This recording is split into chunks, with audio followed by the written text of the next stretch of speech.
Kita beralih ke informasi lainnya, pemirsa. Kunjungan para finalis Bujang Gadis Abi Chandra, Uin Raden Fata Palembang ke iNews TV Palembang, Biro Sumatera Selatan. Kunjungan ini selain ajang silaturahmi, hal ini juga merupakan tahapan karantina, yakni dengan membekali para finalis seputar dunia broadcasting dan iNews TV menjadi kiblat para finalis untuk belajar.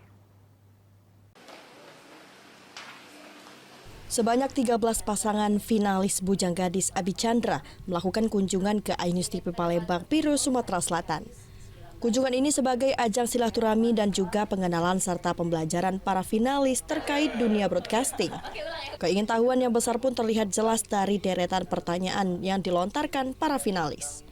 Rizky Alfian selaku Ketua Pelaksana mengatakan kunjungan ini sebagai rangkaian tahapan karantina agar para finalis dapat belajar dan mengetahui secara langsung bagaimana gestur tubuh dan cara berkomunikasi yang baik serta mengetahui proses pembuatan berita hingga penyajian.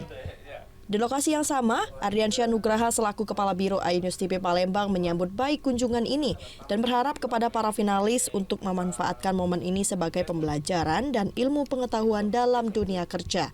Kalau tujuan dari kunjungan ini kan kita kan jurusan ilmu sosial dan ilmu politik nih, kita ada jurusan ilmu komunikasi. Jadi di kunjungan ini terkait dengan jurusan mereka ilmu komunikasi, karena supaya mereka tuh tahu kerja di lapangan itu seperti apa, produser seperti apa, penyiar berita itu seperti apa. Jadi mereka tuh lebih tahu kalau terjun ke lapangan langsung.